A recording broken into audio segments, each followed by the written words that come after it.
Welcome home! The bath is ready.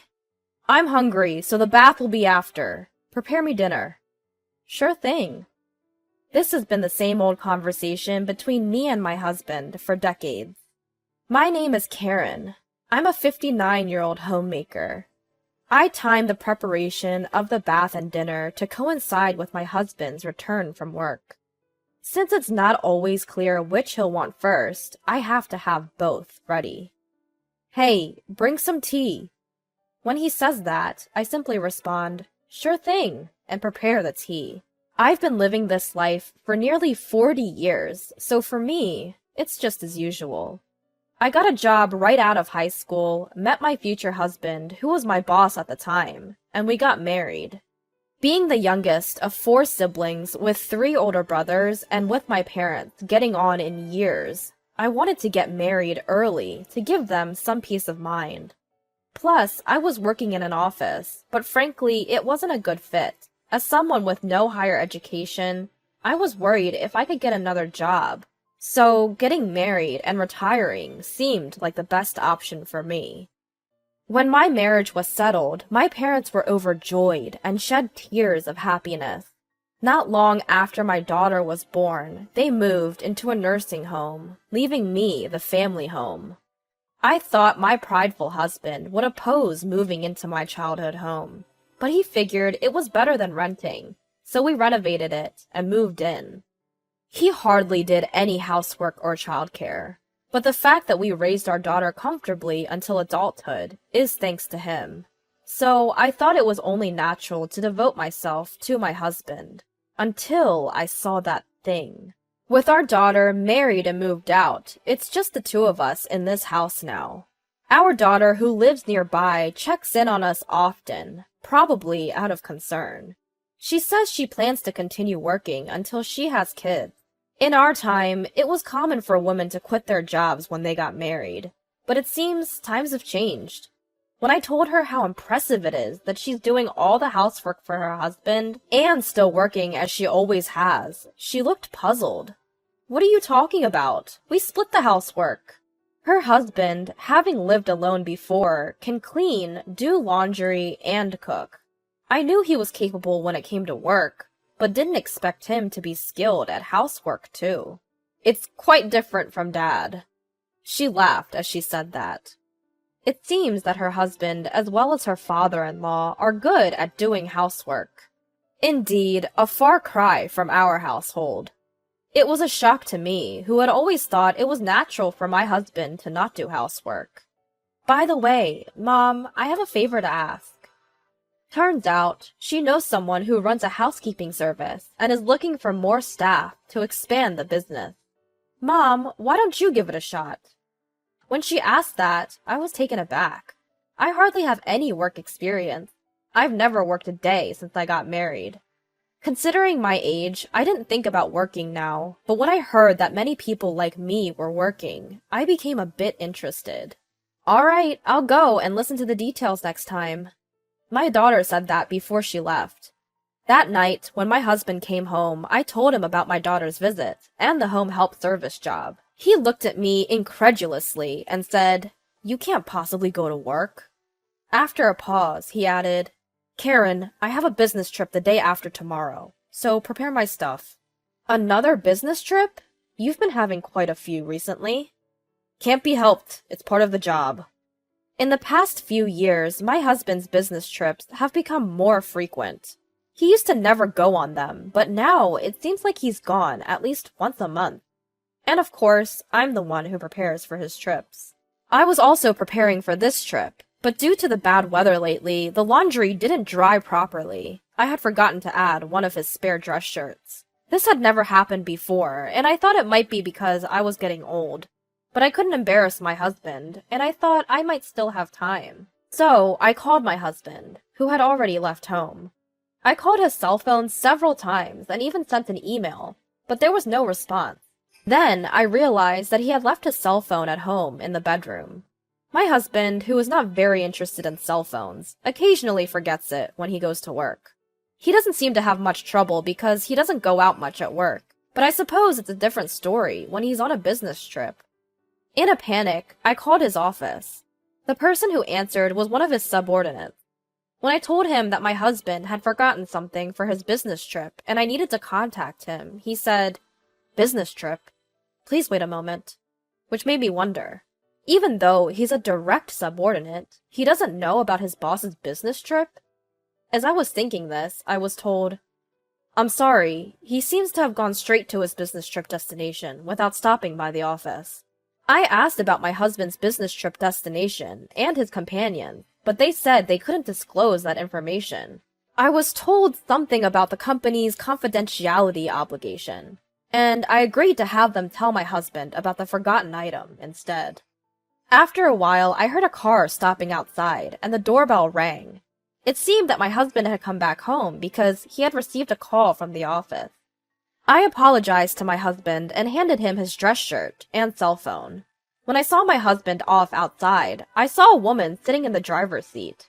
I nodded slightly to her, but she ignored me. I watched my husband get into the car with a somewhat unpleasant feeling. My husband returned home 2 days later in the evening. As soon as he came back, he said, "Bath." But I hadn't started heating it yet. There was no notice of his return, so I had no idea when he would be back. Besides, it was earlier than his usual return time. Then my husband became grumpy and said, "Then let's eat first." So I quickly made dinner and served it. As I set the meal before my husband, I asked him, "How was your trip?" However, he barely responded. "You wouldn't understand even if I told you. You've never worked." Words that belittled me seemed to come naturally from his lips. I let out a sigh. Claiming fatigue, my husband finished his meal and went straight to the bath and then the bedroom. Remembering my daughter's conversation, I called her and said, "I want to hear more about the housekeeping service job." For the 40 years since I got married, all I did was household chores and child rearing, so even if I thought about working, I believed I wouldn't be able to do anything. But with a housekeeping job, I might be able to put the 40 years that seemed wasted to good use.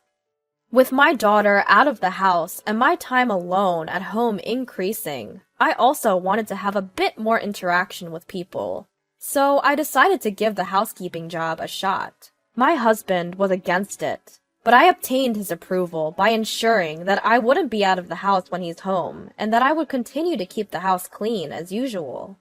Once I started working, it felt refreshing to be able to earn money and receive appreciation for doing housework. My daughter used to thank me occasionally, but ever since it became just the two of us, my husband has never said a word of thanks. When he comes home, all he asks for is bath or dinner. And when he's relaxing, just tea. For the first time, I started to resent him. In the past, we used to have more conversations, but at some point, I realized deep down that I was being treated like a housemaid. Once I got used to the job, I was assigned a new client. A woman living alone, she seemed to be slightly younger than me. When I visited the woman's apartment, I felt I had seen her somewhere, but I couldn't remember. The woman left the house after giving me instructions, saying she had work to do. Her room was in chaos due to her busy schedule, so I started by tidying up. As I was cleaning, a photo caught my eye. I couldn't believe what I was seeing. The woman who had hired me was in the photo with my husband. That's when I realized that this woman was the driver when my husband had stopped by the house because he forgot something on his business trip. I couldn't take this photo home, so for now I decided to keep it to myself. With mixed feelings, I finished my job for the day. That night, as soon as my husband came home, he said, "I have a trip tomorrow, so hurry up and prepare for it." "Another trip?" I asked, to which my husband, who seemed grumpy, said, "I can't help it, it's my job. Unlike you, who just get paid for housework, I have a tough job." Is he so determined to look down on me? My resentment towards my husband grew.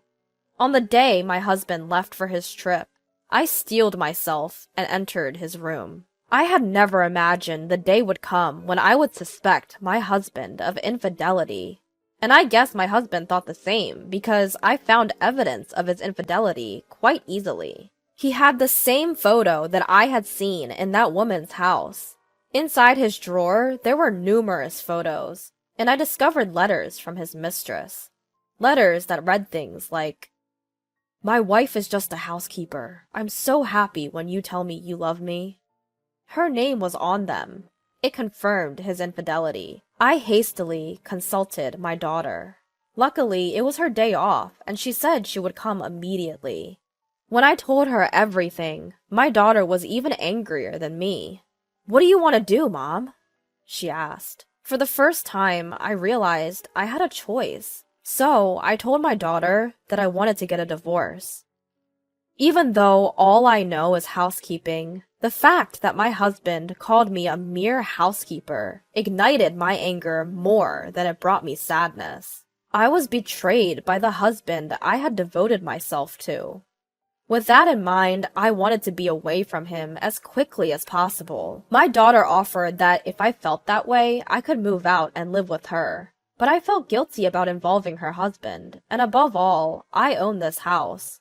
I didn't want to leave my husband in this house.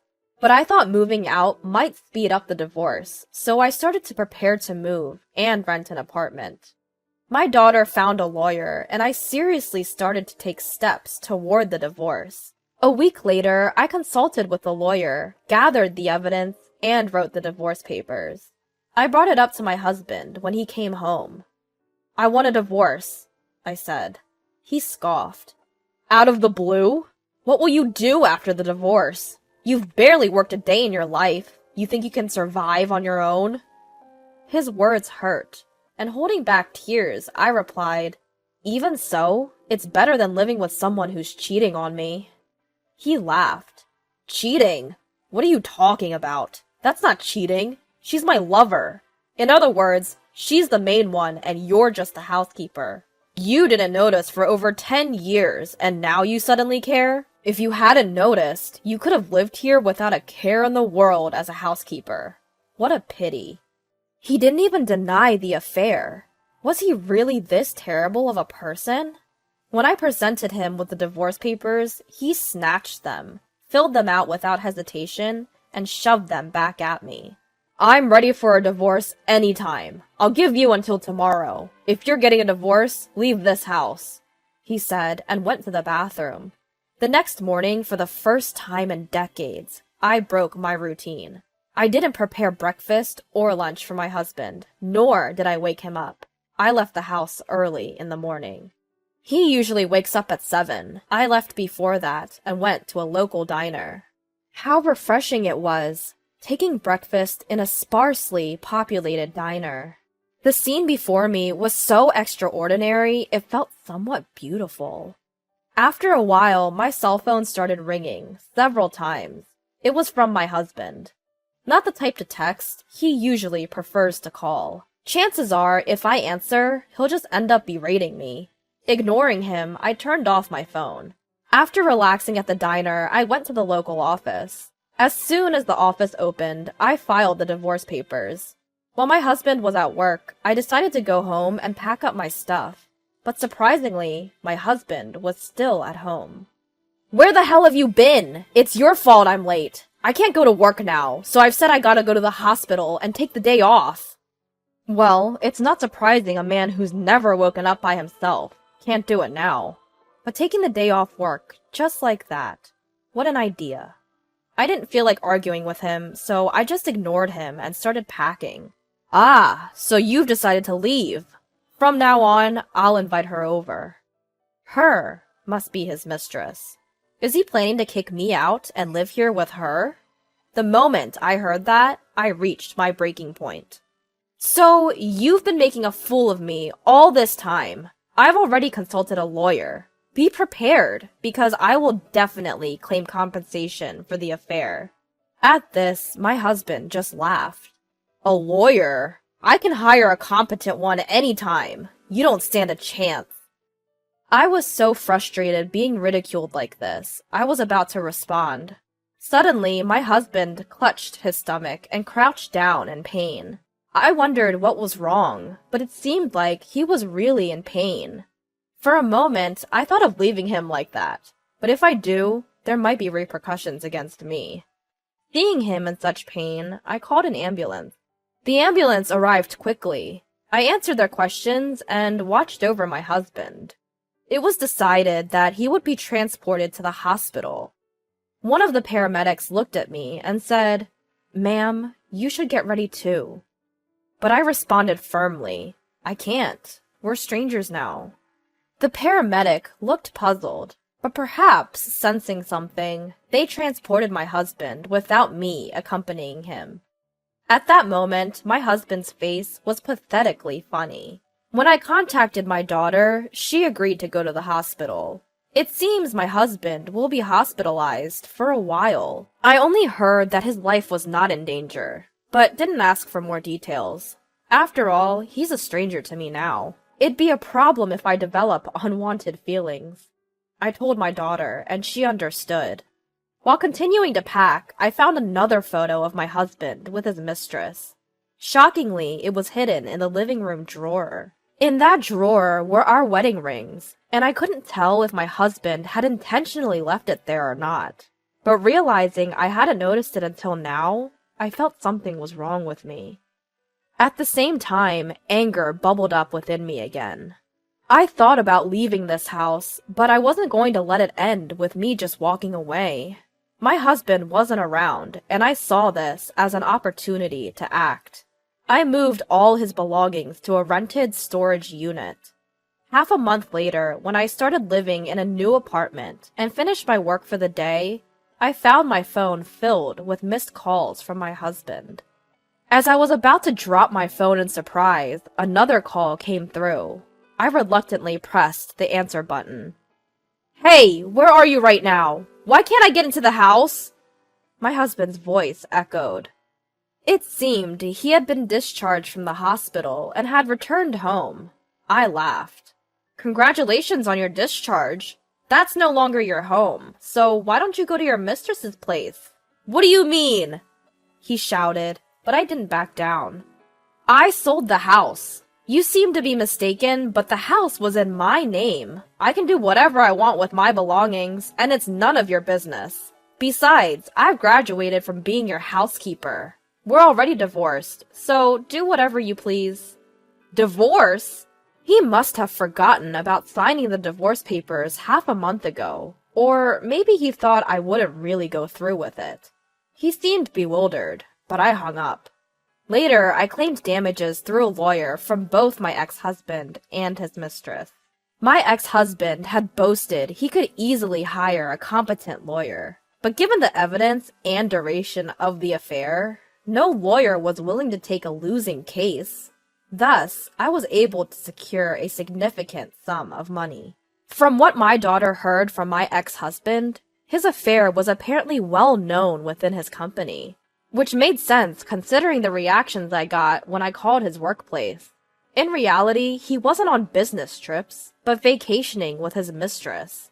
But once the divorce was finalized, my ex-husband became the butt of jokes at his office for being left by his wife and having his house sold off. Apparently, he felt quite uncomfortable. His colleagues and subordinates were heartless. Furthermore, when he went to his mistress's place and she was also asked to pay damages, she complained that this wasn't what she signed up for and left him. How could she say such a thing after getting involved with a married man? My daughter, unable to forgive her father's infidelity, cut off all contact with him afterwards, so I don't know what happened to him. Given his high pride, he might not be able to stand being laughed at work and might have quit the job. He might have moved back to his hometown, which is far away from here. I thought I was powerless. But once housework became my job, I realized the time I'd spent wasn't wasted, and now I'm living a fulfilling life.